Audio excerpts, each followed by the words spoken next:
Laisse-moi te poser une question, ami. Noël approche, n'est-ce pas? Tu te prépares comme tout le monde. Les décorations, les repas, les retrouvailles, les chants. Tous ces rituels, ces traditions qui reviennent chaque année. Et pourtant, j'ai une sensation étrange, comme une impression que cette année, Noël pourrait bien être différent. Oui, différent. Et je t'invite à te demander pourquoi. Pourquoi, chaque année, nous célébrons la naissance de Jésus avec tant de ferveur, mais sans jamais vraiment questionner ce qui se cache derrière cette histoire.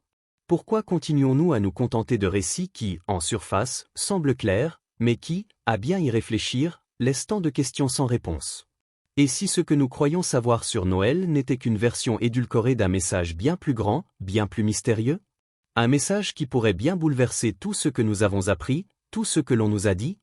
Je te pose cette question. Est-ce que l'histoire que l'on te raconte à propos de la naissance de Jésus, si simple et ordinaire dans les évangiles, te semble vraiment complète? L'humanité, après tout ce qu'elle a traversé, aurait-elle réduit un tel événement à un simple conte? Si, comme moi, tu sens qu'il y a quelque chose de plus, quelque chose de caché derrière la version officielle, alors tu es au bon endroit. Tu sais, la naissance de Jésus, supposée être un événement surnaturel, est racontée d'une manière étonnamment sobre, presque banale. Les évangiles nous parlent d'une crèche, de bergers, de rois mages. Mais pourquoi, dans toute cette histoire, n'y a-t-il pas de grandeur, pas de cérémonie royale? Pourquoi la naissance d'un homme qui allait changer l'histoire du monde a-t-elle été réduite à une scène d'humilité et de pauvreté? N'y a-t-il pas un message là-dedans, un message que l'on a peut-être choisi d'ignorer? Réfléchis à cela. Si l'on met de côté le Noël que l'on célèbre chaque année, avec sa décoration, ses cadeaux et son folklore, et qu'on se penche véritablement sur le fond, sur l'essence même de l'événement, que reste-t-il? Des incohérences, des blancs, des silences dans les Écritures. Des détails qui ne collent pas avec l'idée que l'on nous vend depuis des siècles. Et si tout ce qu'on nous a appris n'était qu'une fraction de la vérité? Ce soir-là, il n'y a plus qu'un simple enfant qui est né. Il y a un mystère profond qui nous dépasse, un mystère que les autorités religieuses, les structures, n'ont cessé de vouloir enterrer. Mais il est grand temps de le redécouvrir. Aujourd'hui, je vais te guider à travers cette quête. Je vais te montrer que la vérité, si nous l'acceptons et la cherchons avec cœur et raison, n'a rien à voir avec la version que l'on nous a vendue. La naissance de Jésus, ce n'est pas juste une histoire de crèche et de moutons, c'est une histoire de lumière et de révolte, une révolte contre les dogmes, une révolte contre les structures établies. Je vais t'emmener là où peu se sont aventurés, dans un territoire où foi et raison se croisent, où la logique divine rencontre l'histoire humaine. Parce que je suis convaincu d'une chose, le patron n'a pas joué au dé lorsqu'il a ordonné que cet événement se produise. Il y a une intention divine derrière tout cela. Et c'est à toi, maintenant, de découvrir ce secret. Regardons les Écritures, chers compagnons. Prenons un moment pour regarder vraiment, sans préjugés, sans les filtres habituels. L'histoire de Noël, celle que nous connaissons tous, repose sur les récits des évangiles. Matthieu et Luc sont les principaux témoins de ce qui s'est passé, du moins, selon ce qu'ils ont écrit. Mais, si l'on y regarde de plus près, les incohérences apparaissent. Et elles sont nombreuses. Prenons un détail, apparemment insignifiant, mais qui en dit long, la date de la naissance de Jésus. Nous célébrons Noël le 25 décembre, une date devenue sacrée. Pourtant, selon certains chercheurs, cette date n'a aucune base historique solide. Jésus n'est probablement pas né en hiver. Si tu penses à la scène de la crèche, avec l'enfant et les bergers dans les champs, cela ne colle pas avec l'idée de la saison hivernale. Les traditions chrétiennes ont lié cette date à un festival romain, mais le contexte historique semble nous indiquer que Jésus est né à une autre période de l'année. Alors, pourquoi le 25 décembre? Est-ce simplement une coïncidence? Ou peut-être une manipulation des structures religieuses pour marquer une période de l'année déjà importante? Je sais, c'est troublant. Mais ce n'est que le début. Un autre élément qui nous frappe immédiatement est l'étoile qui, selon l'Évangile, a guidé les rois mages. Cette étoile, si emblématique de la scène de la Nativité, est décrite comme un signe céleste qui aurait conduit ces sages d'Orient à l'endroit exact où se trouvait Jésus. Une simple coïncidence astronomique, un alignement de planètes? Ou bien un phénomène cosmique plus profond, un symbole caché dans le ciel, que seuls ceux qui sont vraiment éveillés peuvent comprendre? L'Évangile ne nous en dit pas plus, et c'est précisément là où le mystère commence.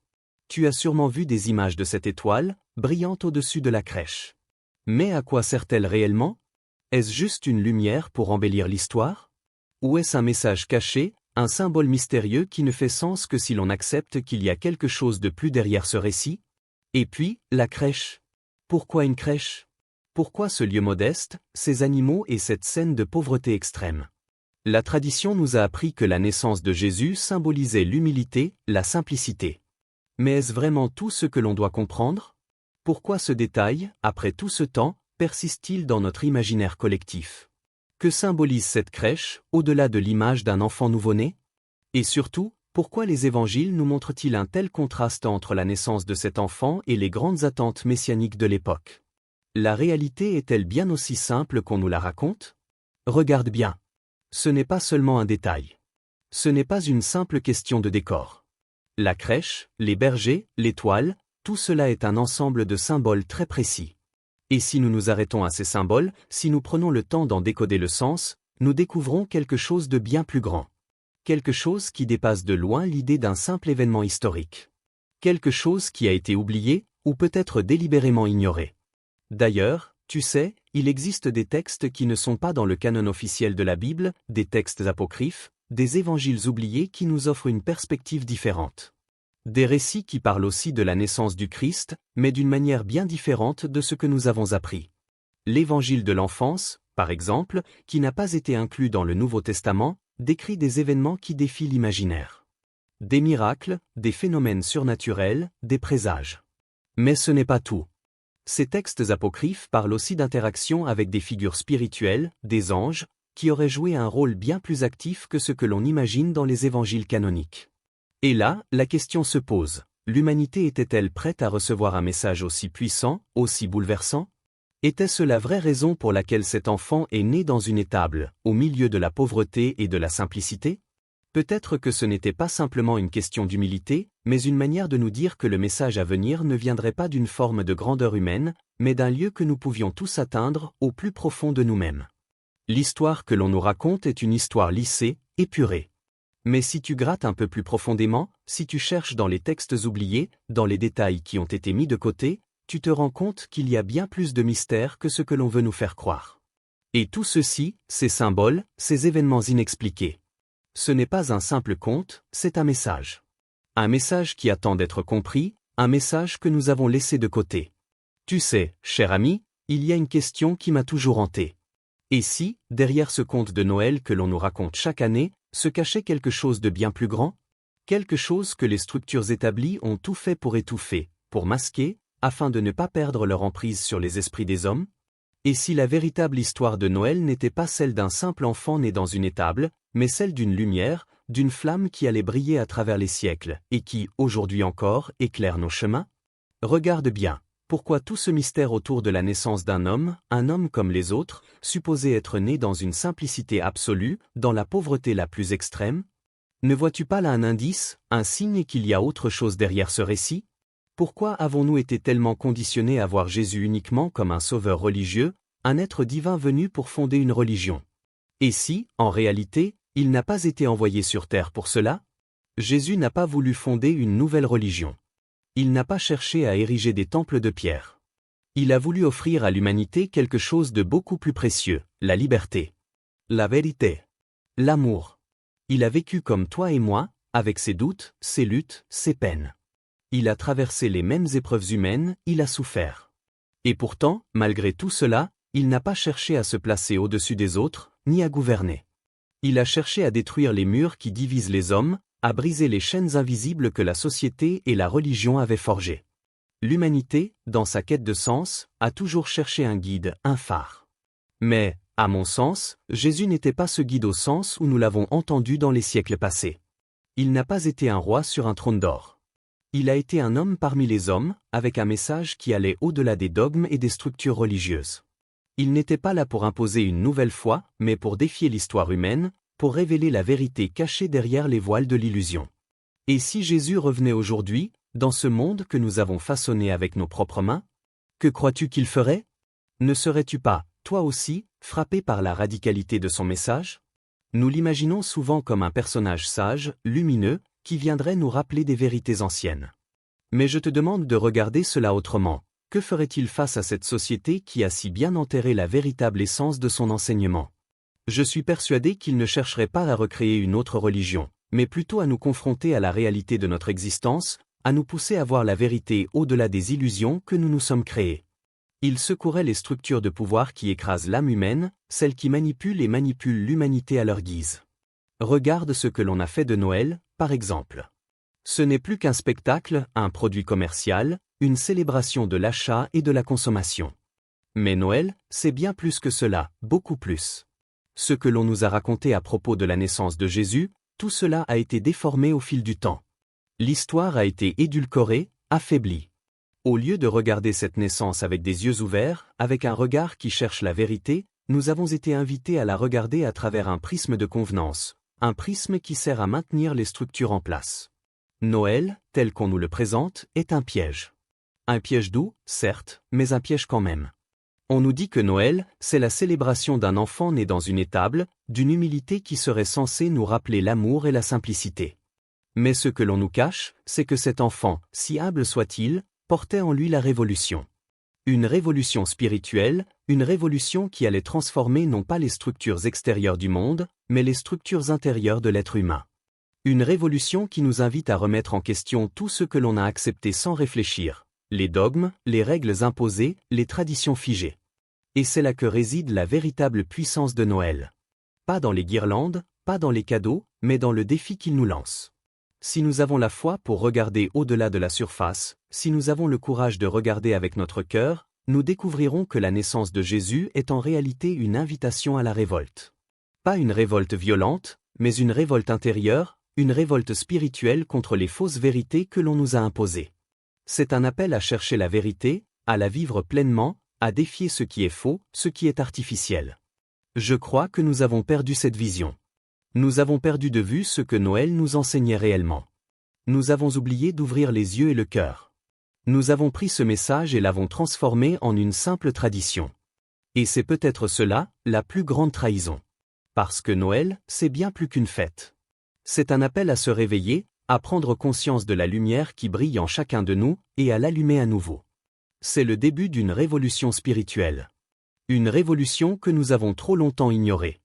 Et si je te disais que le véritable message de Noël est bien plus subtil, bien plus profond que ce que nous avons toujours cru?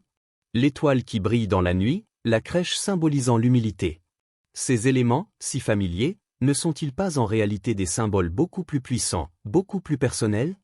Et si, dans ces simples images, se cachait une vérité essentielle sur l'âme humaine? Regarde bien l'étoile. Ce n'est pas seulement un astre brillant, une lumière dans le ciel. Non, mon ami. L'étoile, c'est un symbole de cette lumière intérieure que chacun porte en soi, une lumière qui éclaire le chemin dans l'obscurité de notre existence. Elle nous guide, non pas vers un lieu géographique, mais vers un espace plus profond, vers notre propre intérieur. Cette étoile, dans la tradition chrétienne, a été le signe de la naissance du Christ, mais, et si ce n'était pas seulement l'annonce de la naissance d'un enfant? Et si elle était le reflet de cette étincelle divine qui réside en chacun de nous? Et cette crèche, cette modeste crèche, qui nous parle d'humilité. Nous avons tellement associé l'humilité à l'idée de pauvreté, d'absence de richesse. Mais ne serait-ce pas plus que cela? Ne serait-ce pas plutôt le symbole de la simplicité qui précède la transformation intérieure? La crèche n'est-elle pas l'image de l'espace dans notre cœur, un espace vide, prêt à accueillir la lumière divine? Il ne s'agit pas d'un enfant qui dort dans une étable, mais de notre âme, dans l'attente de cette lumière qui, si nous lui ouvrons les portes, viendra la remplir de sa présence. Ce message de Noël, je le vois maintenant sous un angle bien plus profond. La véritable rédemption ne réside pas dans un lieu, ni dans un acte extérieur, mais dans le cœur de chaque être humain. Il n'est pas question de sanctuaire fait de pierre, mais d'un sanctuaire invisible, celui qui se trouve au centre même de nous, là où se cache le patron, comme je l'appelle. Ce patron n'est pas dans les églises, il n'est pas dans les rituels, ni dans les dogmes. Il est dans ton souffle, dans tes pensées, dans tes actions. Il est là, dans la manière dont tu choisis de vivre ta vie, dans la manière dont tu traites les autres, dans la manière dont tu te relèves après chaque chute. C'est là, dans ce que l'on appelle l'âme, que se trouve la véritable lumière, celle que nous cherchons tous sans vraiment savoir où elle réside. Et pourtant, nous avons oublié cette vérité.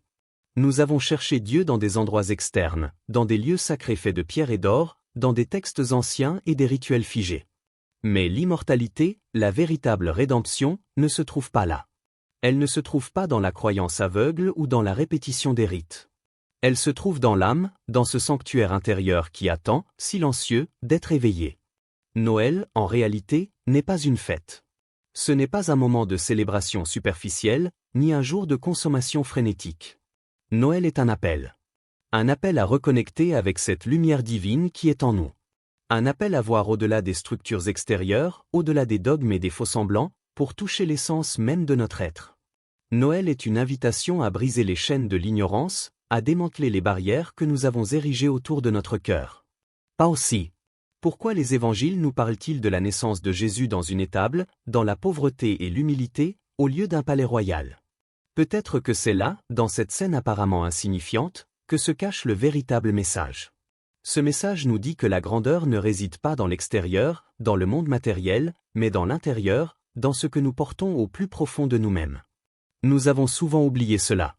Nous cherchons la lumière à l'extérieur, dans des rituels et des symboles, mais la lumière est déjà là, en nous, dans notre cœur, prête à briller dès que nous l'acceptons. Noël, c'est cela, un retour à soi. Un retour à l'essence de ce que nous sommes, au-delà de nos constructions sociales et religieuses. C'est une invitation à la transformation, à l'illumination. C'est un appel à cesser de chercher Dieu dans les temples de pierre, et à le chercher dans les temples vivants que nous sommes.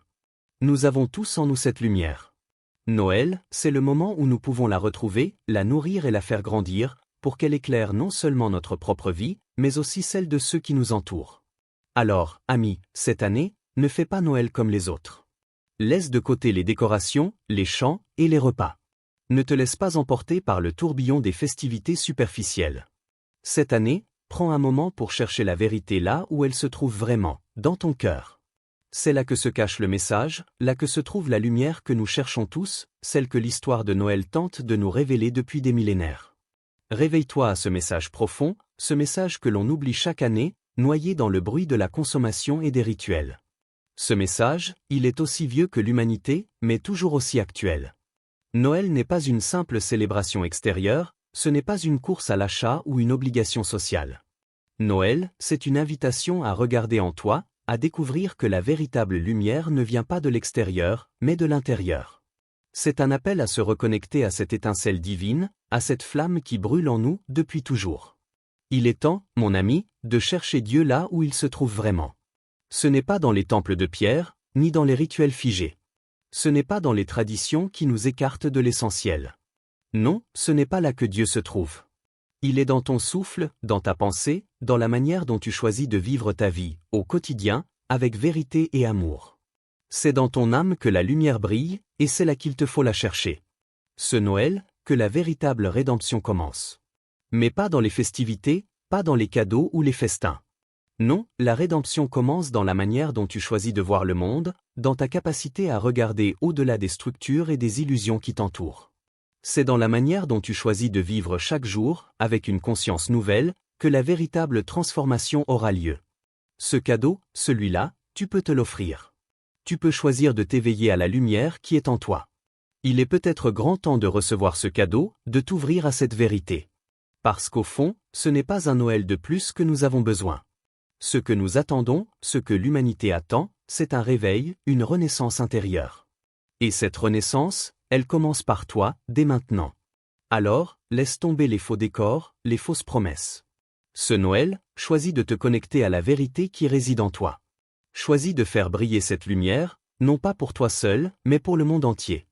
Ce Noël, il est temps d'élever ton âme et de retrouver le véritable sens de cette fête. Un appel à l'éveil, à l'amour, à la rédemption intérieure.